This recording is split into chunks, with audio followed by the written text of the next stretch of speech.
So, okay, let's put a pin on that. Okay. And let's officially get started. So, hi, everybody. My name is Jenny. This is Miami Lit Podcast. And today I have a very special guest. Welcome, Andrew. Welcome. Thank you. Thank you for having me. You wear so many hats, but you're mainly here today to talk about your children's books. You're a children's book author and illustrator. Correct. As well as an educator. Yes. And you are from Miami. You are a native. Born and raised. My father was born and raised. And my grandfather came in 1925 to start one of the first terrazzo companies. So basically every hotel on Miami Beach, every terrazzo you see, he had a part in that. That is so cool. So I have a lot of history here. Yeah. I'm assuming you love it here. I do. Yeah. I do. Things, I some changes I'm okay with, but others, it's nice seeing it grow into what it's become. Right. Yeah. It's bittersweet. Mm-hmm. Right. Yeah. Because you get attached to certain things. Absolutely. And then they change drastically. Yes. But it seems to be going well for the city. Yes. So we can't complain too much. Yeah. Yeah. Well, thank you so much for being here. I have so many questions for you. Let's just jump in. I want to start with your beginnings. So your upbringing and how you found your way into writing. From a family, we were 6 kids, 3 and 3. So it was a big family, and it was a great upbringing. Parents who were a lot of fun, always encouraging to travel, to do. Yeah. Reading was, a big part. I remember there was a store in South Miami called A Likely Story. And every now and then, my mom would get some books from there that were recommended. Some I liked, some I didn't, but that was like the foundation of where I kind of started like reading. And my 3rd grade teacher would read us a book after lunch every day. So that's kind of like where the building blocks were started to appreciate it, the great teachers that I had. And I distinctly remember what really took off. I went to Ponce Junior High, and we had a teacher named Miss Gillen. First day in Miss Gillen in 9th grade, she told us, you're going to read a novel a week. I could still feel myself squirming in the seat thinking there's no way I'll be able to do this. But sure enough, we did it. And she took that fear away from reading and read these classics that probably I never would have read. That is amazing. And this is how she would test you. She'd bring you to her desk. She would ask you questions one-on-one to everyone. Took time for that. You either got a shaky Y, a Y, or an N for a no, a yes, and a kind of maybe. I got a lot of maybes, I'm not going to lie. Because my attention sometimes would drift off, but like the majority of it, was reading these books and understanding it. But she laid down a huge foundation for that. And if anyone out there had Miss Gillen, they had the same stories about her. A novel a week. A novel a week. And wow. I remember The Pearl of Mice and Men. I can't think of it. Was everything. Tale of Two Cities. And they were never introduced. No one I know I speak to today read as many books as we read that year. That is incredible. Yeah. And I'm just thinking from the teacher's perspective, what a challenge. Absolutely. That would have been to get all these 9th graders to read a novel a week. Novel a week. Sometimes I couldn't get my kids to read a novel in a whole quarter. Right. Like there was always like 3 or 4 that were just not having it. Right. No matter what I did. Right. I could stand on my head and they were still not going to read it. And it wasn't a written test. You had to be like an interview on the spot. You had to remember. It was, I still remember everything about it to this day. That is amazing. That's a really cool experience. Yeah. Yeah. And did you stay like a consistent reader after that? I think after that, we never had the intensity, but like I think when books were introduced, you're like, okay, this is not as bad as having a novel a week. I can do this. And to tell you the truth, they weren't as exciting as those novels that she made us read. Wow. So she had a great, selection of titles to read that, we still remember to this day. That's amazing impact. Yeah. Teachers play such a big role. So what was that was your reading experience. What was your first experience with writing? Writing, it was at Coral Gables High School where I went for high school. And we wrote essays. They were all okay. And there was one essay where the teacher even like stopped the class and said this one, name by name, she said this one student really blossomed with this writing. And what I did was I had a class I did not like, but I couldn't name names and describe what I didn't like about it. So I made all the characters animals. Oh my gosh. So to like foreshadowing what I'm doing with this. Yeah. And I remember writing it. It was so easy to write when I changed the names, when I made it a different character, I couldn't stop writing. And it showed up and like I felt good writing. And then when she said that, it showed that what I was feeling was right. You got the confirmation. Exactly. Exactly. And it was like the details that I went into because I could visualize it much better if it was a little bit of a more, fictional environment. That is so cool. Yeah. To think that, you know, a teenage version of you is sitting there basically like drafting your future. Exactly. Because years later, those are the characters in your books. Exactly. Or the basis of like, taking. Yeah. Yes. And I remember right now, even looking at it now, I remember describing something like the log they lived in and like the words that I use. I still remember it today. I can't think of anything else. Do you have it? I don't have it. Oh. I don't have it. I wish I did keep it. Maybe you should rewrite it. Yeah. Yeah. That would be so cool. And it was a class where a teacher, it was, the frustrations with it. And when reading it out loud, someone in the class guessed who the teacher was and, kind of like. They picked up. Yes, they picked up. That means you did a really good job if they were able. Right. So that was the best thing. So that's where the kind of writing saying, I can do this writing thing as well. Yeah. Oh my gosh. So did you, right then and there, did you decide writing was something you would like to do? No, I think it continued on where the writing was okay, but down the line, it was one of those things where I was kind of forced to get these books done. I had to become the writer. I see. Because I knew I could illustrate them and I was looking for writers to do it with, but they wanted like too much of a percentage or too much money or, it just wasn't working out. And till a colleague, when I was working my first job at Rockaway Middle, told me, he said, if you want to get this done, you're going to have to write it. And I remember feeling so afraid and scared. He's like, there's enough English teachers here that you could check it with them to see if it's right. And he was right. And I thank him to this day for pushing me to do that. Yeah. It's so interesting that you say that because yesterday I came across this quote from Napoleon Hill where it talks about, he said something along the lines that I'm totally going to butcher it, but people can look it up, that failures, they're disguised opportunities. Right, correct. And if we can just get out of our own mind and face the opportunity that you have to move the failure around to see it, you'll find it. Right. And you did. You did that. And I think like drawing ability, some have it better than others, but I feel like writing, we all have the capacity to write. We've done it since we were, 4 or 5 years old. When we start to write, it's all in us to do it. We all have thoughts. It's just about putting that work and the physical action of writing. Yeah. Just forcing yourself to do it. Right. It's so true. Well, let's talk about you as an educator. First of all, thank you on behalf of the entire community for choosing that profession because I know it's such a difficult one. It is. And it takes so much, out of you to do it and to continue to do it. So yes, we appreciate you. Thank you for all you do. Thank you. It's been a pleasure. It's been 26 years now, the 26th year going into it. So the light's at the end of the tunnel, but it's been a fun experience. And, it was, when I started, it was a little different environment, but you adapt to what is expected of you and just deal with it. And with COVID, it just threw not only a wrench, the whole entire toolbox was thrown at us. I can't even imagine having to teach through something like that. Yeah. And it was looking back, you need to be in person. There's some things that work better. And I learned a lot of techniques that I apply to the classroom now, but being in front of a classroom, that's where you belong. Right. Yeah. There's something about just the proximity. Right. Seeing someone's body language. Correct. Are they understanding what you're saying? Correct. Are they here? Correct. Mentally, or not?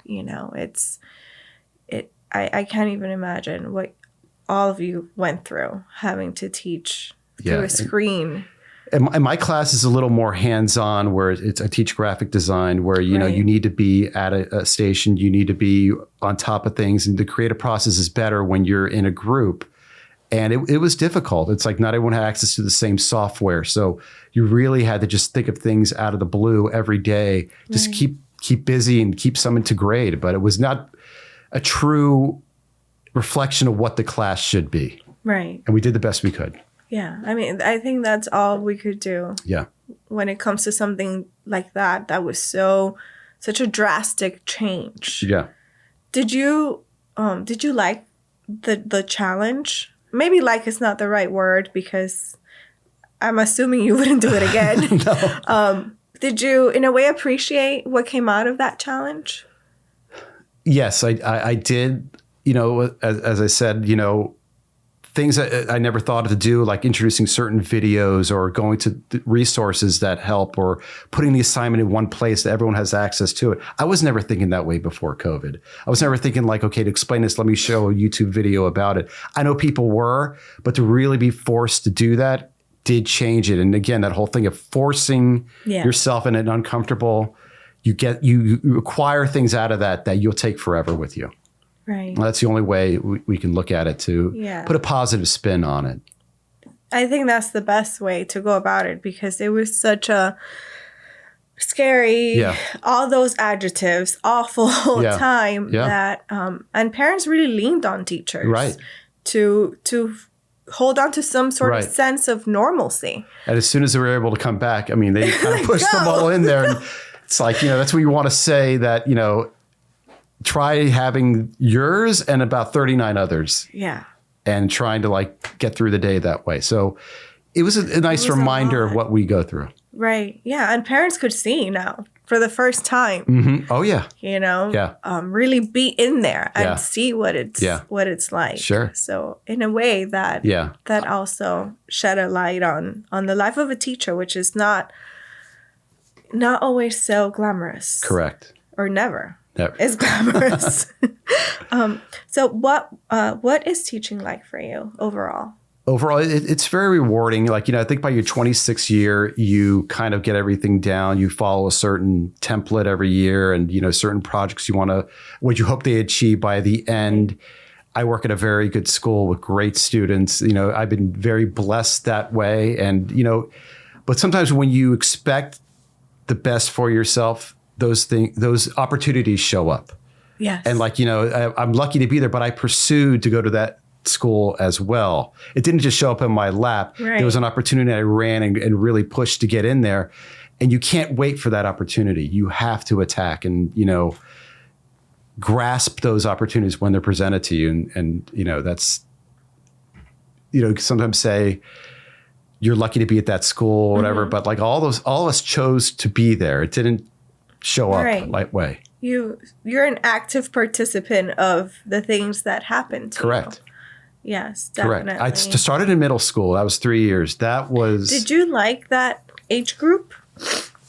When I left, I did. When I started, I realized how much discipline was required about not getting up, because I wasn't so stringent on discipline. I thought I was going to go in there and have a very fun, open classroom.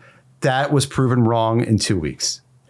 And thankfully, like half the year we switched students, and I went to the same colleague teacher down. Can I say his name? Sure, of course. Jesus Mesa, who, you know, who has done so much for me. He gave me some tips on how to have a better classroom. And the second half of the year was a complete 180. And I said, I can do this. Whether he liked it or not, he was my mentor. Yeah. I think that, especially in teaching, everyone needs to have a mentor, because no matter how many internships you take, how much you prepare, it is a whole different animal when you're given that key and you walk into that room and it's just you and these 35 people whose goal is to tear you down. Exactly. It's not like that. Right. But, you know. There's some in there that is their goal.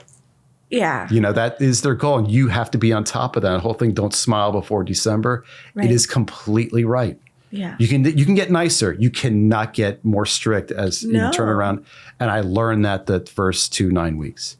That's amazing.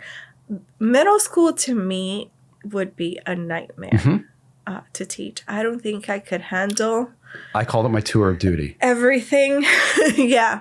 That's a perfect tour of way duty. to When I saw the opportunity to go to high school, I ran at it because I knew I was more suited for a different type of audience. Some teachers like middle school and they love that age. I know I was meant for high school.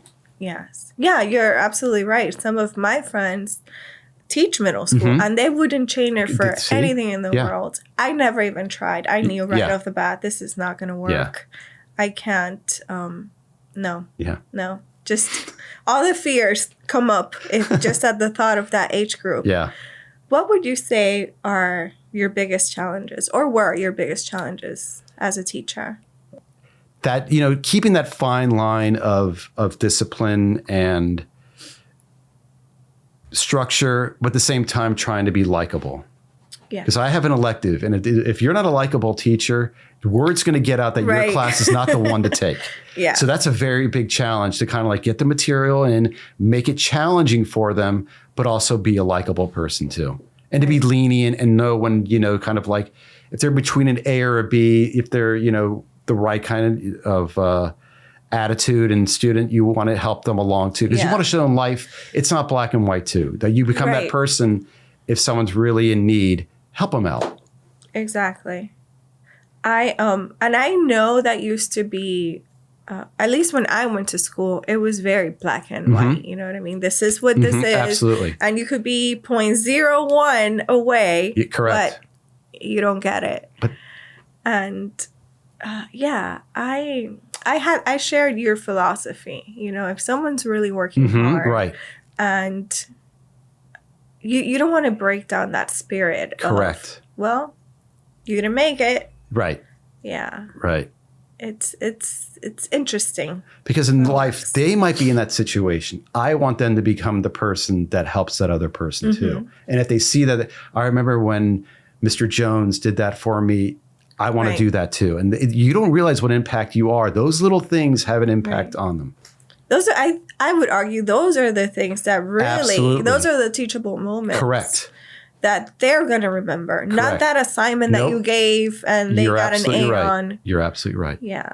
Yeah. Another thing was, at least in my community, in the classroom, I had a lot of students that were so grade focused, which is a great thing, but to the point where it's harming you. So that was something that I always strived for as well, to make sure that it's not all about the grade. It's funny you mentioned it because I think it's not about the learning at all. It's about the race to get that A, the challenge to get that A. And whatever, I'm not going to attain anything with it, but I see that A there. And I'm good. I'm done. I'm good. I'm good. That's not, that's not. And we've been there as students. Absolutely. I don't remember half the things I learned. I remember I got an A though. Yeah. Do you know what I mean? Yeah. I remember that relief, yes, I got the A. Yeah. I can't tell you what it was for. Which is a good thing too, because, you achieved what the highest could be. You had to do something to do that. It's not like you did nothing. Right.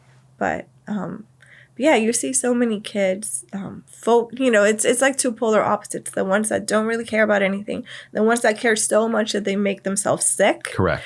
I gotta be, and they have a panic attack. Yeah. So. Yeah, I was in the middle. I'm not going to lie. I was a big C student, and I probably should have been pushed a little more. But that's why with books, when students see me with my books, it's I wasn't this, straight A student. A lot fall into that realm, but you can do something like this as well. Right. It's like your years in school are not defining you for the rest of your life. Not at all. And that's a big thing that needs to get across as well. Yeah, it's so interesting, everything that happens in the classroom and all the ripple effects. Correct. Any advice for new teachers? I think we said it right now about don't smile till December. That adage will never go away. But again, have structure, have rules, but try to be likable. These kids really want to like you, and vice versa. You want to like them too. And you both need to work together for that, and to stress that you need a reason to pull for them too. Exactly. You're not just going to get it because you're a student. Make me like you as well. What would you say to someone who's thinking about choosing teaching as a profession? Privately or? It's up to you. You let me know. Don't do it. No, I'm kidding. I had to ask you because people have asked me, I'm thinking about going into teaching. Should I not? And I don't want to be that bitter person that's like, no, it's the worst thing ever. Because it's not. It's not. But we do want to be realistic. Correct. And let people know that just because you get the summers off or you're at home by 4:00. I would say this. In a different city or environment, I think it could work very well. Mm-hmm. I think in our city right now, I remember my third or fourth year teaching, I was making $40,000 a year. I still bought a townhome at Dade Cove for $125,000. Those are good stories. That should be happening. I don't know of a new teacher now who is able to do that. Right. And I'd say if you were going to move to a different place with better cost of living and your paycheck can go further, I'd say absolutely. But be mindful of the economic impacts also of choosing that profession. But yes, I would definitely tell them to pursue it, but be aware of what you're capable of. You're giving up a lot. Yeah, you're giving up a lot. And, monetarily. Monetarily. Yes, you're giving up quite a lot. And it is a lot of work. Totally worth it, but it's there's a huge challenge when it comes to that. We'll also do with I know in any other profession I wouldn't be able to do my books on the side. And I think this profession allows you to do something. If I had a 9-to-5 job, these books are not here right now. Yeah, they wouldn't exist. They're here because I had the time with teaching to work on this as well. Right. Exactly. And it allows you to do that. Yeah. Yeah. That's very realistic advice. And I knew that going into it. I had an idea that I wanted my own firm on the side and do my own design. I knew these were in the back of, tell you about how they actually finally came about. But without that, they never would have gotten done. Yeah. Well, that's a perfect segue into my next question, because I was just going to ask you, how did you come to that decision to say, well, I want to be a writer and illustrator as well as a teacher? I think I was in my third or fourth year teaching, and, I had my books. This was actually, which is another story. The idea for this came about, can I talk about how it came about? Of course, yes. The idea for this was at Florida State University. It was my final senior year there. I was taking a history of animation class. The final project. That sounds like such a cool class. It was the best class ever. And I tried to find the instructor to thank her. I'm eventually going to find her to thank her, but what's her name? I don't remember. Okay. This is 1993. Once you do, I do. We'll give her a shout out in the description. Yes. Yeah. The final project was to come up with an animated series, and I remember hearing about this. I was so excited about doing this. So I remember I was walking home, and I remember the exact corner where I was on campus where the idea fell into my head. Animals with history. Now, to go back a couple years before, when I was in 6th grade, my family received their first VCR. The first movie we taped off TV, I guess it was legally, I think, was Mel Brooks. We all did it. Of course. Mel Brooks' History of the World. Now, an 11-year-old boy should not be watching that movie. Little crude, but something was happening while I was watching it. I was learning history while laughing about the events on the screen. And so I would ask my dad questions about what is this, what is that? He would tell me others. He wouldn't answer if it was a vulgar or dirty reference that I got years later. But that kind of planted the seed that you can entertain and learn at the same time.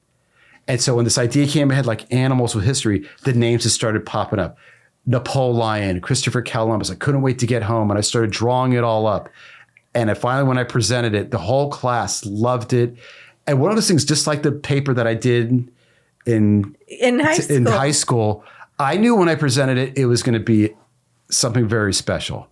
And I got an A on it. I got an A in the class. And it just sat there for years doing nothing until I showed a friend of mine. And she said to me, you need to do something with this. Right.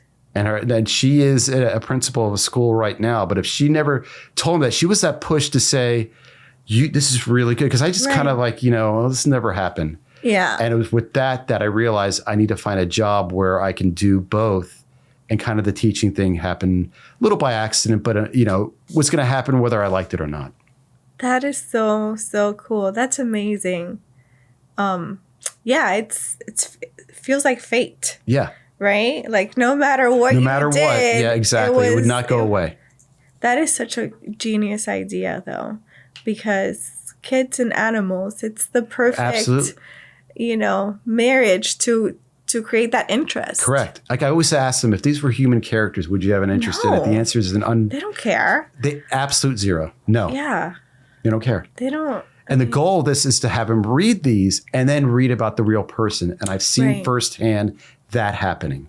Yeah. Where like they reference this or find, or because of that, I read about our visit over here when I went to Florence. I remembered Michelangelo Buonarroti, what he was doing, and they have that impact on there. It's a small scale here in South Florida, but maybe someday it'll get bigger. But if it's the way it is now, I'm perfectly content with that. Yeah. No, I'm sure it will, because they are amazing. And before we dive too deep into them, let's talk about writing as a whole. What role does writing play in your life? A huge role. I feel like scheduling, putting goals down, and frustration. Sometimes when I have a frustration about something, if I write it out, it's that mind-body experience to get it out there, and it relieves your mind of that. You can look here and read it over and over, and it's not as bad once it's on paper. But to get it out of you and onto paper, it's very therapeutic. It's a huge part. Do you journal? Every now and then I do. Yeah. I probably should do it more often, but I think it only comes through frustrations, where it comes out more. If you're feeling good, you're less likely to go there, and but it's a huge part. Yes. A huge part. I agree. It helps. Yes. It helps, especially in those moments where you're feeling like this is no good. No good. And that's been a lot lately, where a lot of things going on where it's just like it's a lot. Right. And maybe if we had even in schools, if that was taught more, you know what, kids would be able to wrestle with their feelings a little better. Correct. Yeah. I never thought of that. It's a great idea. Yeah. I used to do it in the classroom all the time, make my kids journal. At the beginning, they hated it. And by the end, they were like such avid, like it was a fight. It was interesting at the beginning of the year. No, don't read my journal. I don't want anybody to read this. And at the end, it's like, can you read my journal? Because they were just so proud of being able to put these things down on paper. Yeah. And excuse me. And I would always be clear, like, this is for you. It's not for me. I don't have to read it. Right. But it's the act of going from here to the paper. Correct. That I think helps. Right.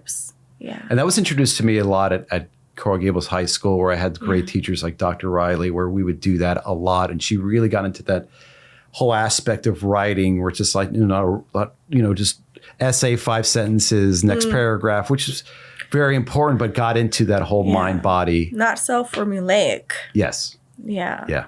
Yeah. It's a shame that now we focus so much on that. Yeah. But that goes, let's just dive into the next question, which I think you touched upon a little bit just now. Why do you think writing is so powerful? It's your thoughts are always going all the time. They to put them there, and they're always there, and like, in a physical, not physical form, but that you're able to like digest them a little more, I think is monumental. It's just, I think everyone needs to tap into, and you bring up how it should be introduced more into schools. I think like with everything digital and everything at their realm, there's still that need to pick up a pen or pencil and write down, and to do the work to do that too. Right. Yeah. Those motor skills. Exactly. Almost meditative state you go into when you have to move the pen across the paper. Yeah. A lot of kids would tell me, well, I'm going to do it on my laptop. No. It has to be in the notebook. Right. Correct. It has to be. Otherwise you lose something. Yes. Yeah.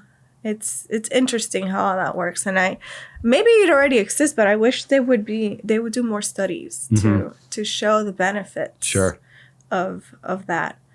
What is your process like? Process is, as far as my books? Yes, your writing process. Books. first I come up with a historical figure that I'd like to touch upon, that's popular, people know about, not one of the people are going to be like, well, who's that? And then coming up with the name and putting the animal into the name is probably the most difficult part of it.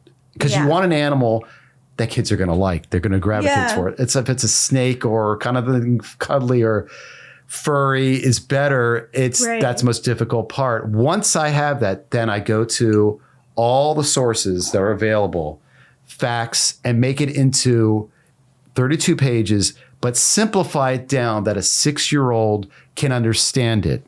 And that's the last thing. It's like putting everything into a blender and filtering it out that they'll understand it and be entertained by it. It's not an easy thing. You have a huge challenging task ahead of you because if you think of currency, right? Yes. Like you have X amount of money to spend in those pages and you have to use them wisely. Yes.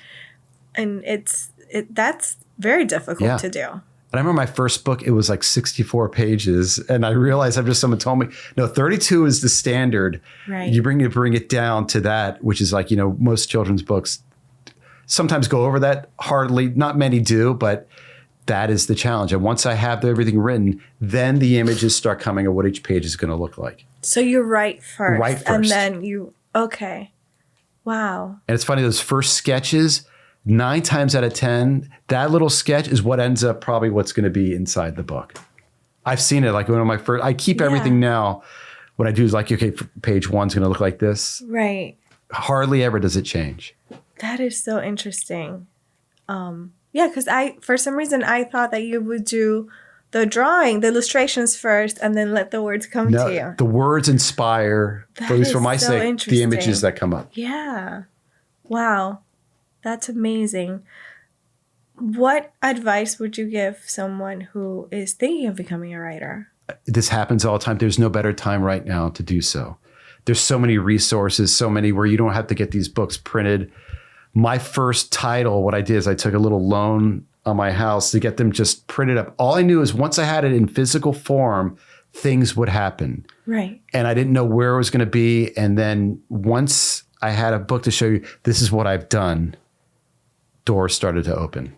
Got a book signing at Books and Books. And then, school started calling for me to present there. I didn't think I never envisioned that that's the way they would move and sell, but that's what happened. And it had to be that uncomfortableness of getting these books done, the uncomfortableness of paying for these books done. It was a risk. That's tough because when you think about your financial future and playing with that. Yes. Now we're talking about a whole different ballgame. Exactly. Yeah. You become a business person as well. Right. How much can I store these with? How much space do I have?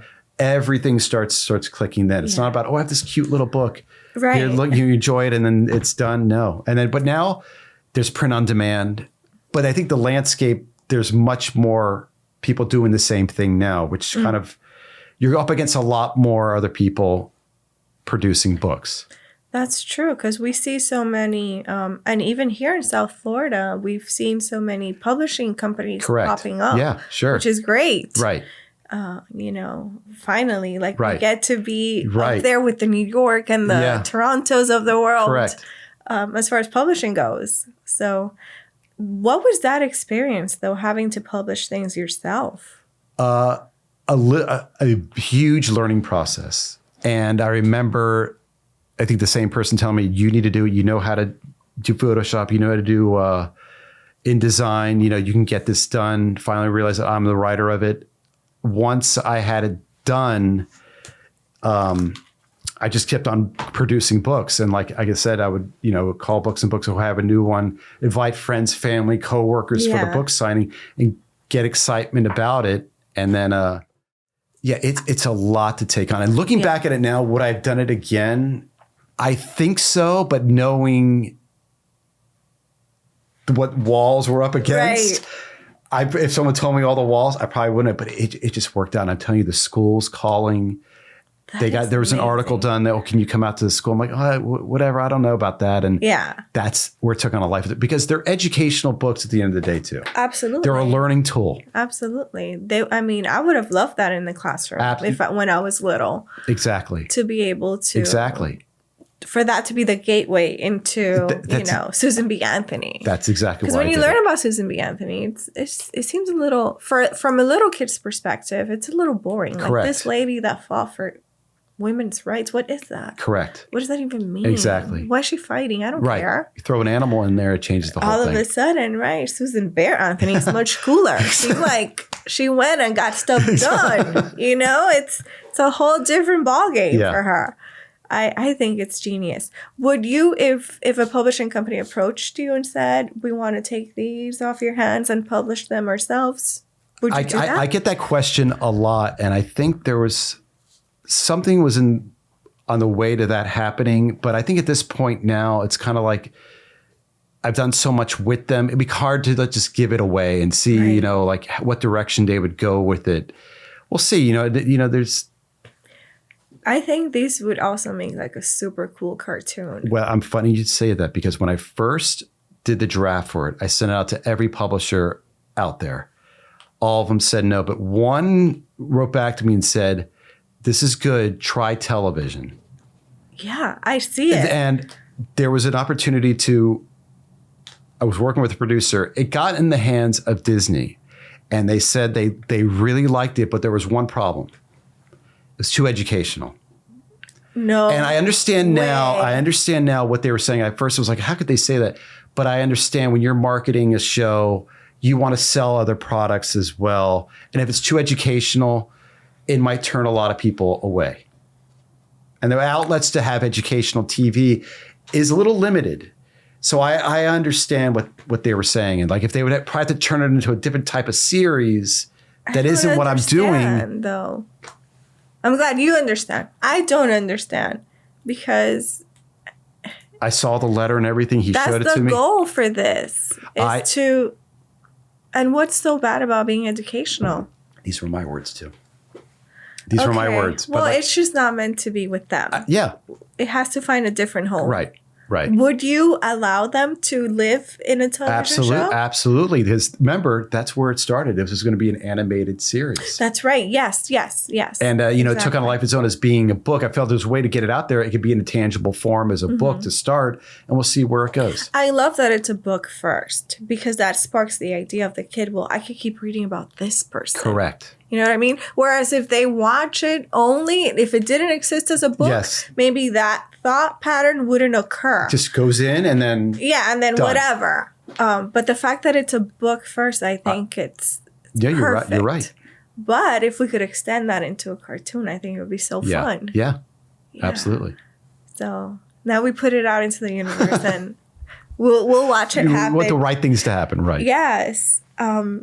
So let's jump a little more into the books. How do you stay inspired? Because you've created quite a collection. And, there's more to come. If you look in the back of the book, there's still a bunch of characters here that will deserve their own book eventually, as you see there. Right, yes. There's, where is it? Abraham Lincoln, Ludwig von Beethoven, George Washington Carver. I love that. The list is endless. And you can go to other countries where there's maybe historical figures that we don't know, but are important to them. Right. That could be done over there. But I've tried to focus on like the really, really top of most important people in history. But there's so much more. Like George Washington Carver, since I went to junior high there, we learned all about him, was such such an important person in history. What he did deserves his due. But, like maybe not many people know him. I have to go for people that really everyone knows off the hand that they can recognize and want to purchase the book. Right. Because at the end of the day, you don't want people to buy your product too. Exactly. I mean, that goes into the whole business part of it as well. If I'm putting out the money to make these books done, you want them going out the door as well. Would you ever do current figures? I'm glad you mentioned it because this is a lesson which I tell students when we're at the schools. All boils down to public domain. If someone's been passed away for 75 years, their life becomes public domain. Anything before that, you have to owe them royalties to use their likeness. I couldn't do a book about Elvis because it hasn't been 75 years. That's so interesting. So that's a whole lesson too, about a whole lesson in that you teach the students when you go there. They can make projects on their own, which they do when I go to their schools. We have a whole project. They can use anybody they want. But if you're going to sell it, public domain comes into effect. So can I make a request? Sure. Would you do one of Lucille Ball? Absolutely. Okay. I would have to think. We got to count how many years it's been. I've already seen a Lucille. It could be a seal. Yes. Ball. With the ball on her. Oh, my God. I love her. That's good. I love that woman. Yeah. She's amazing. Did you see the movie on Amazon? I did. Did you like it? I did. I liked it. I'm a huge Desi Arnaz fan. So he did a good job, but I feel like someone else would have made more sense. Correct. Like Nicole Kidman made me feel like I was watching Lucy in a way. And we watch Lucy in my house every night. Okay. So I know her mannerisms. Correct. And I've been watching her since I was like 13. Mm-hmm. In fact, because of her, not because of her, but she helped me learn English. Really? Yeah, because English is my second language. Wow. So watching her and seeing like her husband's Cuban and he can speak Spanish and English, and switch, it was such a like, okay, I could do that too. Yeah. That's fine. Cool. So sorry, I went off on a tangent. But I forget the actor's name, the one that plays Desi. Yeah. It just felt like, okay, he's an actor playing a role. Right. It wasn't like that, oh my God, I'm looking at him type of, which is, it's like nitpicking because he really did a good job. But yeah, overall, I liked it. I thought it was great. Yeah. It was a little sad. He was monumental and talk about a trendsetter and you know, what he did with owning the shows themselves and basically the first sitcom. Yeah. I felt it didn't do justice to how revolutionary he was. It still felt a little too one-sided. Yeah, for sure. Mm-hmm. For sure. It felt like it was her story and not their story. Correct. And they were such a team, you know. They're really, you could argue one wouldn't be able to exist without the other. And for him to be Cuban in Hollywood at that time, which was unheard of, to make that impact. With that thick accent. Yeah. Think of the walls that he was against. Right. And, you know, tore them down. Yeah. You're right. That would be a good book. Yeah. A Desi one, too. Yeah. Every time my kids get an assignment of like, do a presentation on someone from your culture, I'm like, Desi Arnaz, this is the person that we're claiming as Cubans. Right. We are proud of him. Everyone else, I don't know. Him, yeah, we'll take it. So, yes, I think those two. Mm-hmm. I'll put in a request for those two. Yeah. Yeah, that is. But I didn't know about the 75-year. That's interesting. Public. Then, you know, Carver, I think in 2 years, his life becomes public domain. So eventually it's like waiting. Yeah. I think there's also some baseball players I'd like to do like those sports, Babe Ruth, or, you know, that are getting close to it, which are recognizable names. Right. Yeah. And you really want that done. Exactly. And keep those people alive for the younger generations. Yeah. They, it's a nice way to introduce them to. Absolutely. To what makes our culture. Right. Yeah. What would you say has been the best experience that you've had through these books? Through these books is when I visit schools and do the presentations showing how I write and illustrate them. When the students make their own books and make their own characters based, because I think I've heard all the names before, and the names they come up with are names I never would have thought of, and the animals they use, and the writing, and they get an illustrator, and they work together in this project. That is the most rewarding thing, because it shows them that, yes, you can write, you can illustrate, you can put something together that people want to look at and maybe purchase. There's so much involved in these that we haven't even scratched the surface yet of how impactful they could be. And I've seen it firsthand at the schools and how excited they get when they show their creation. Yeah. I can only imagine a couple of years from now, how many maybe cartoonists, illustrators, writers are going to come out and are going to say, I read Andrew Toffoli's book and I listened to him, and this is what I wanted to do. My high school students who have graduated, there's been a few of them that say, you inspired me, have done their books on the side like we were talking about, that you were the inspiration for that. That has been the most rewarding. And I think that's why this whole journey of being in education was to do that as well with the books. Yeah, because it helps you stay connected to your audience. Correct. Because you're there, in it with Absolutely, them. Yeah. You know, you're not this far removed writer in a cabin dreaming up stories, and then faced with your audience. You have your audience with you every single day. And then we do presentations at school, and I've had media specialists tell me this, like they get a famous person there. And they said, like, you know, it was a little boring because they don't understand. They can't connect. They can't connect. They don't understand how it is to be in a classroom, to pivot, to do, you read the audience. Okay, they're getting a little bored. Okay, let's switch to this. They're not used to that. It's tough. Kids are a tough crowd. Yeah. And they'll let you know immediately. If they're getting bored, they're going to start. No filter. You can feel the shuffling in the crowd and everything. Okay, let's cut right to the illustration right now. Right. But over time when you do it, you kind of pace it where it doesn't allow them to get to that point. Mm-hmm. It's just like, okay, one here and there. And okay, now it's the illustration part. Now we do the game. Now we do this. Right. Just the way it is. Was Susan Bear Anthony your first one? No, that's the latest one. And I caught a lot of flack. No way. Yeah. I caught a lot of flack saying, where are the female characters? Oh. And I think the next one's going to be the one. So Susan Bear Anthony. And if you notice, she used to be a B. She was Susan B. Anthony. Yes. And I started drawing it, wasn't feeling it. And for so long, I wanted to do a bear.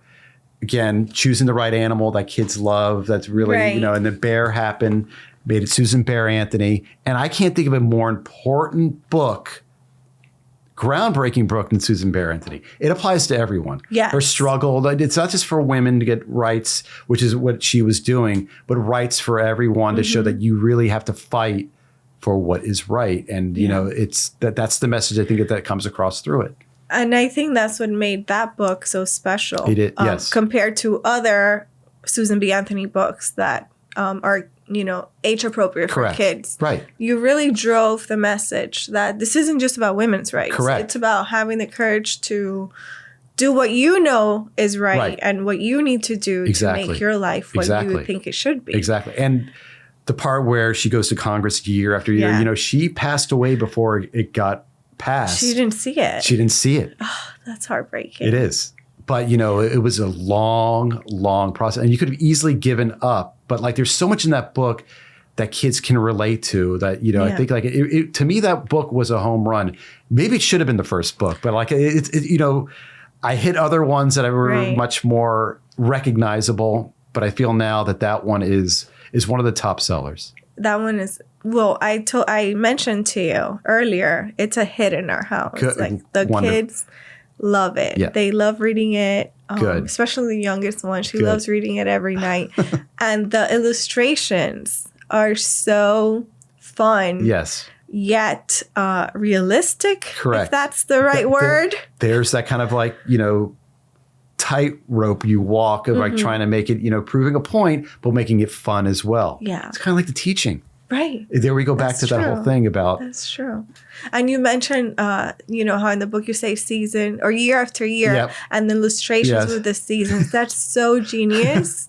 And I was thinking one of the many times that we've been reading it, how it would be so amazing to teach across subjects. Mm-hmm. Because now you have the science and seasons and the whole thing and the calendar year and what does that mean? Yeah, it opens up all these doors. Yeah, it's not a book that can sit just in like the language arts section of the class. It can go across. And I think that's why it works out with the presentation at the school because it is a teaching tool. It is a way to get them inspired for a bunch of subjects areas. Like in the Galilei book. It's about science. It's about mathematics. It's, it touches on all these things, but it's not a force down your throat. Like, here's the math part. Here's the science part. It sneaks in, under the radar. They don't realize they're learning when they're reading the book. And that was the goal too. Yeah. Kind of like going back to the history of the world when I was watching on TV. I didn't realize I was learning about the Roman Empire. I was laughing and then it inspired me to ask questions about it. Yeah, I mean, entertainment is the best hook. If we feel entertained at ease, then the mind can go further. Correct. Would you say history was your favorite subject? I liked social studies, and I liked art, and I liked language arts. So basically everything that came together in these. Right, exactly. Would do you have a favorite? I do. It was the first book, Christopher Columbus. That was my first book. And it's only basically the character that survived from when I made the project at Florida State. The rest of them didn't get a book done, but Columbus got a book done.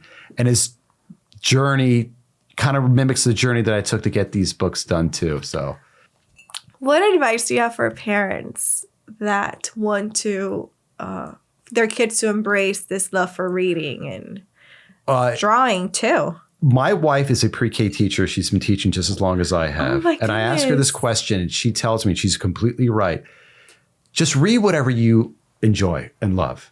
Mm-hmm. And I remember another teacher I had at Coral Gables High School, vocabulary class. She said, doesn't matter if you're reading the sports page or whatever, as long as you're reading, it is good. It is fine. Right. Find something they like and go with it. If they like a book about sailors or, Sailor Moon, just bombard them with that. And, the enjoyment of the reading will reflect in other things down the road.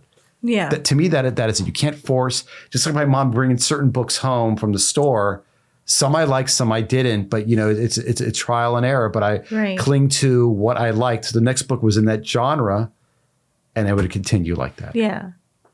That's, every time I ask someone this question, I get a version of that answer. Mm-hmm. And it's so true. Yeah. It rings true every single time. Right.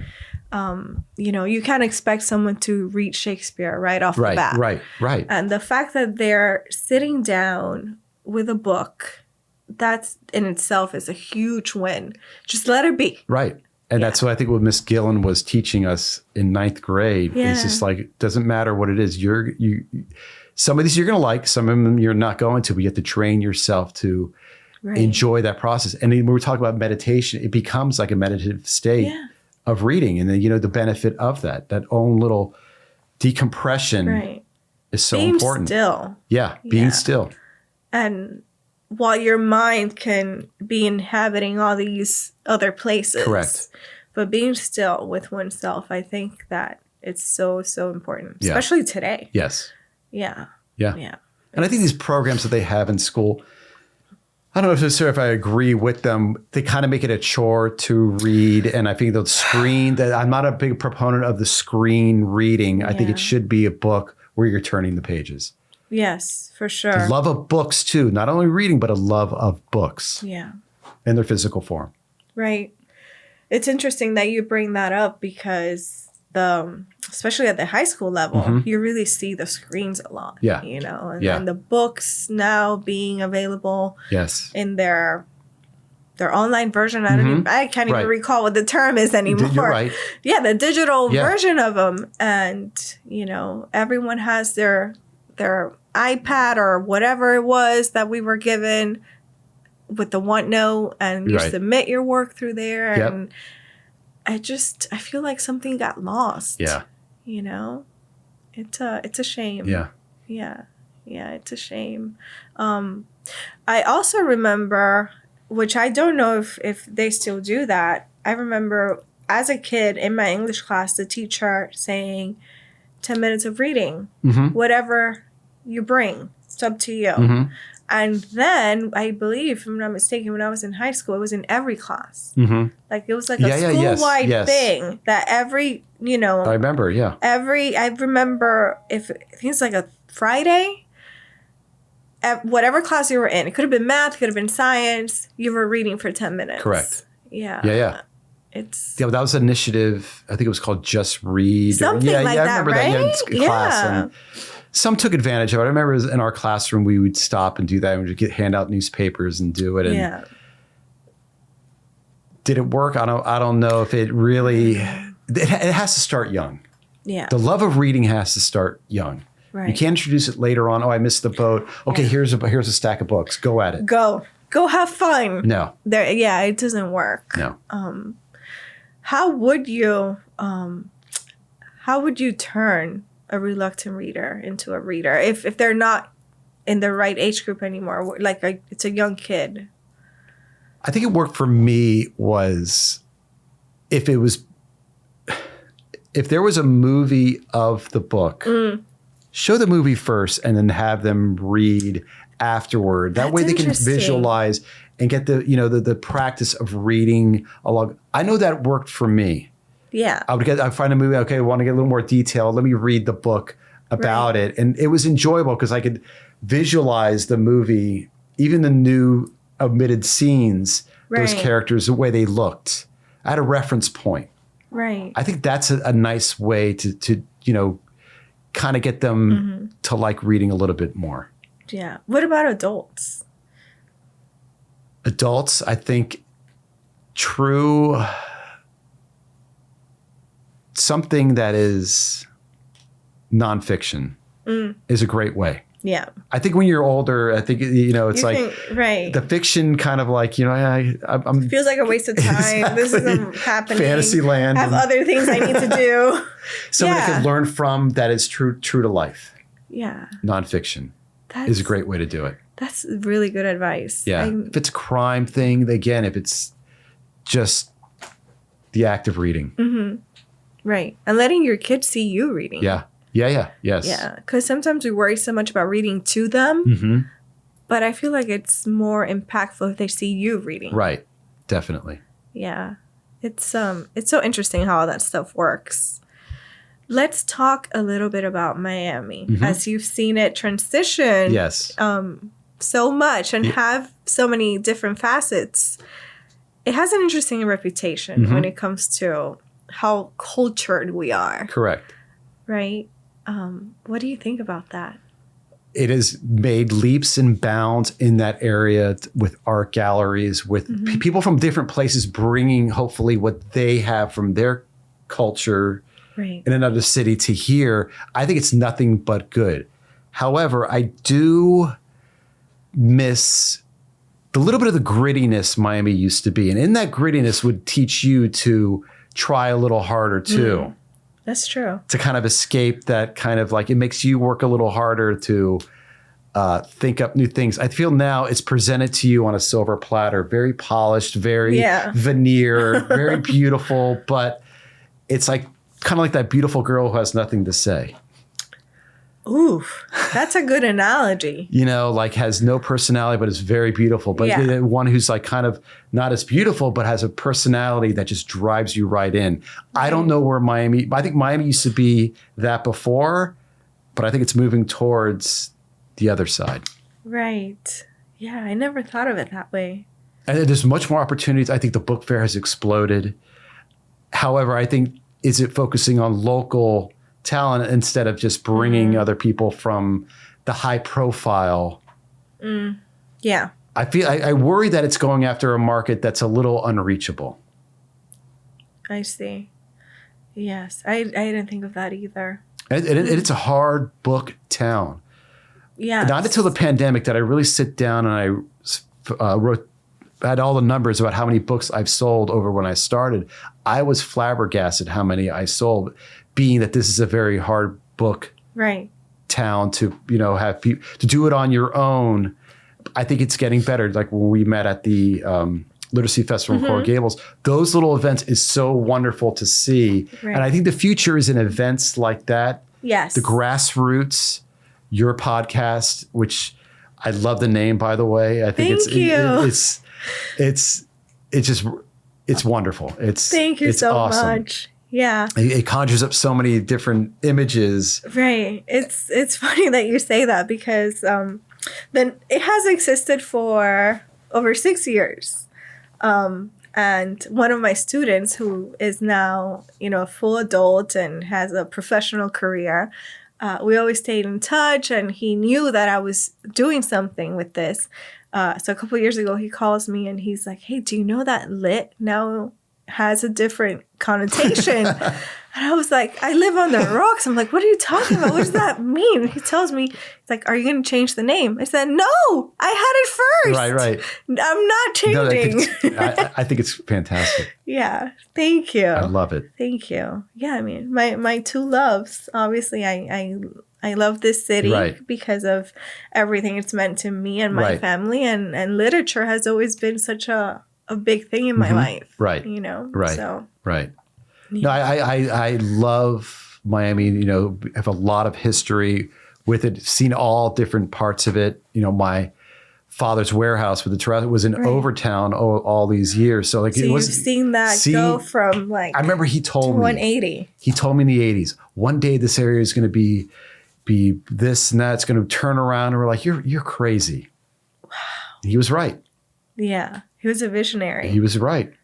Oh my goodness. No one believed him. I mean, we were like, this is never going to happen here. I remember the route we would take in there. It was just like pedal to the metal, just, just trying to get out. But I like seeing where it's going. I just want Miami to keep its identity too. Yes. It's some areas seem extremely commercialized. Correct. And it's lost. It's like you said, it's personality. Right. Yeah. All of a sudden you look around and you're like, where am I? Right. It's a little much. Yeah. For family fun, it's hard sometimes. For sure. Yeah. I know you can relate to this, that it's, there are certain areas that you just know it's not going to happen. Not going to happen. Yeah. It's not going to happen. Not going to happen. Yeah. It's, hopefully we can figure out a balance. Right. Do you think that we're now more friendly to books and writers, and that literary part of us is flourishing? Yes, I do think so. Absolutely. Yeah. Absolutely. I mean, for my books, maybe to start now, it might have been even better. I mean, back then, this was 2004 when the first book came out. So much has changed in 18 years that I feel like, yes, the opportunities are more prevalent now than they were back then. Right. There weren't many avenues to go. Like I said, I had the book done. What am I going to do with this? Yeah. Oh, have a book signing at a store. And okay, that's a good place to start. And that was it. My goodness. And it just, again, took on a life of its own through the schools and visiting. And I had to go to the customer as opposed to the customers coming to me. Mm-hmm. Yeah, which is that business site that you were speaking of earlier. It's not just coming up with the book. Right. Then what do you do? And I explain that when people tell me, well, I have this book idea. And I'm like, it's going to be hard to sell it. And, that's why I say don't put too much into it. Do a print on demand. See what the reaction is. Mm-hmm. If it's good, go to the next step of printing up these books. Because there's storage. There's, all these other hidden costs with it. I don't want you to be...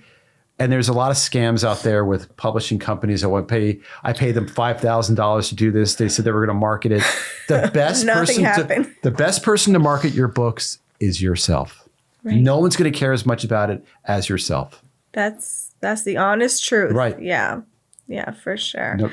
Can you tell us about the Andrew Toffoli Arts Foundation? Yes. During COVID, I had another colleague who works for Dade County. I do trainings for teachers with my books where they bring them in. We use my books. They come up with their whole idea. Exactly what I do. Professional development. Yes. That is so fun. It is the best. The teachers, they love doing it. And the names they come up with, you go to my Instagram, you can see some of their creations that they came up with.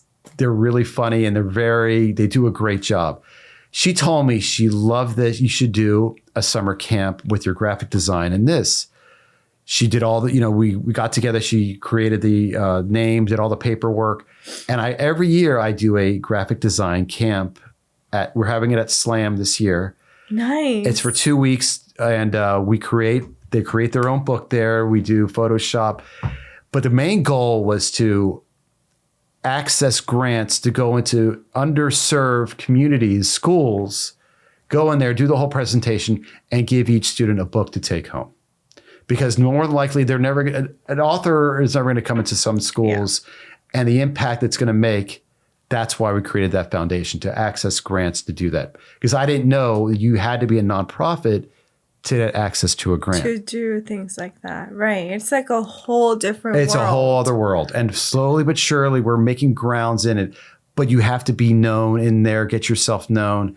It's grant writing in itself is a whole other language. Talk about it. Well, there are people whose job only is to write grants. And I've been working with someone, and it seems perfect on paper, but finding that person to give the confidence that you're going to do it, because I have seen it where so many schools call that they want you to come out. There is a need for that. You never know who you're going to inspire at those locations. Right. So that is the goal going forward as well, along with presenting at other schools. That's amazing. To gain access to that. Yeah.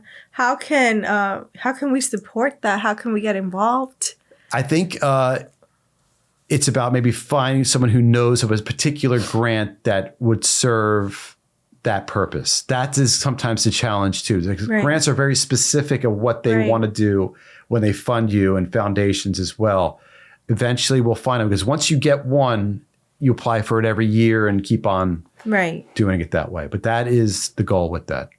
Amazing. That's so cool. And it fits so well with what you're doing. Because I've been part of other grants where they've had me do exactly what I do and give the books away. I want to be the person who is in control of getting those grants, because I've been involved in so many grants doing exactly what I do. Yeah. Yeah. Of course. It's a no-brainer. Yeah. And those kids, I'm sure it means the world to them to see you in the flesh, in person, and get to ask you questions and see, an idea come to life. That an author who charges $5,000 to come somewhere is not going to do this. No. And the fact that we already mentioned this, but you're an educator and you're in this community. Correct. And you can connect to your audience so quickly. Absolutely. It makes such a difference. Absolutely. Yeah. We're lucky to have you. I'll just leave it at that. Thank you. Yeah. And I hope that those visits increase, and you can we can clone you and you can go to all the schools. Right. Because people say, just send another person out with your books. No, it's not the same. No. It's not the same. Yeah. No. It's We did some online, and it's fun because we do the whole drawing demonstration. It's easier online. Of course. But other than that, it's not the same when you're in a room. You just see a room of people raising their hand. In person, it's much better. Right. Of course. Nothing beats in-person experience. What's your favorite book? My favorite book, going back to 9th grade, novel a week, A Tale of Two Cities. Oh, that's a good one. It is timeless. The more you read it, it's about the issues that will never go away. And Dickens just captured a thought, and it's incredible. Yeah. I haven't read that in a while. I need to revisit. It's one of those that it's a classic for a reason. Yeah. Or many reasons. Correct. I mean, you could feel how certain people feel in the story of being repressed and, I'm not going to take it anymore. And, it's like I said, that's never going away in our society. It's true. In our world. Yeah, it's human nature. Is he your favorite author, would you say? He's up there. I remember as a child, I loved Roald Dahl, of course, because Charlie and the Chocolate Factory and all of his books. And he's another one where you're reading it, the kind of thoughts, the way he describes characters, and it's easy to visualize and to be inspired visually through his books. Do you have a role model for your writing? I would say role model. Or someone that inspires you? It's more of a thought process that inspires me. And it goes back to when as a family, we would always go to Disney World once a year. And when Epcot Center opened in its original form, I saw firsthand how you could educate and entertain at the same time. And I remember, if I ever did these books, I would want to model it just like how things were presented there. Like after we get off a ride there, I want to learn about this and that. Right. That was a huge influence in my life. And I wouldn't say that was a role model in the traditional sense, but it was something where I want to emulate how they educated. Right. And the ways they did it with all the senses. Yeah. That's so interesting. It is. So it was an experience Yes. that had the impact on you. Yes. That is so interesting. Do you have any future projects that you would want to share? I was working on a new book and new characters. It was 2 characters. The art books with the artists Leonardo da Vinci, Michael, that's the top sellers. So people really gravitate towards the artists. So I was going to do the Impressionist book, but there's 11 titles so far. I paused because, again, the business side came through, storage. And, as it is right now, 11 titles is enough to have a collection and show people that you have a collection. Right. Adding one more, I had to think financially how much it's going to affect. So that one's on hold for now until maybe if it gets bigger that I can, all I would do is produce new books. I could do that all day. Oh my goodness. I could do it all day. Yeah. Because there's so many out there that would have stories that need to be told that it's time for them to, the list is endless. So wait, Shakespeare's not on here. He's not on there. I just realized that. There's one that needs a book. He needs a book. And I did a composer one time. I started doing it, but then I realized when I'm doing it is when you're doing a composer, you need to hear the music. I see. Or you're going to put a CD inside there. And that's an extra cost right there. Those are the things that happen when you finally get into it and say, in theory, on paper, it looks great. Okay, we'll do Mozart. And then when you start writing, you're like, I can describe what he's writing, but you need to hear his work. Right. Yeah, it doesn't translate as well. It does not translate. Right. Would you have, I see how you have the artists and the activists. Yes. Would you have writers? Writers you could do. Yeah. Writers you could do. In fact, here you see there's Mark Twain. Yes. Yeah. So your writers you definitely could because it lends itself to that. Right. That they're writing, but you could write about their process and the name of their books and what it's about. Music, of course, it needs to be heard. Yeah. And the artists, you could show what they created. Right. Because the kids want to see their creations. I'm so excited for you and for all your accomplishments. And I'm so happy that you're here. Thank you for having me. I look forward to sharing more with you. And when new books come up, you can come back. Absolutely. And we can discuss some more. Great. Or we don't have to wait for a new book. Okay. Because that might be a little while. Yeah. Right. Yeah. I think we're okay for now. you have Susan Bear Anthony that's going to have a nice run. She's taking off. She's taking on. Yeah. Taking off. That's amazing. Yeah. Well, thank you so much for being here. Thank you so much. And thank you for everybody listening and watching. Reach out to Andrew. We'll link down your website and your Instagram. Yep. Right. Is that a good way to get in touch with you, through Instagram? Instagram is good. You can see a lot of our visits. There's also drawing videos on there where I show them doing the drawings. That's a good starting place there. But then my website is a great place to really hone in on what the presentations are all about. If we have a teacher or someone in school involved in school watching, can they reach out to you and request a visit? Absolutely. Okay. Absolutely. Yes. Perfect. Well, I can't wait to hear more about those. I think now that everything's going back to normal a little bit. Yes. Those visits will make a huge impact now more than ever. We did a few at the end of this school year, and you could tell the students were really ready for something like that. They were definitely great response, and it was great to go back into it as well because I love doing the presentations. I love reaching out and going there firsthand that they can see and seeing them in person. So hopefully there'll be more to come. Awesome. Well, thank you so much. Thank you. And thank you to everybody. And we will see you next time.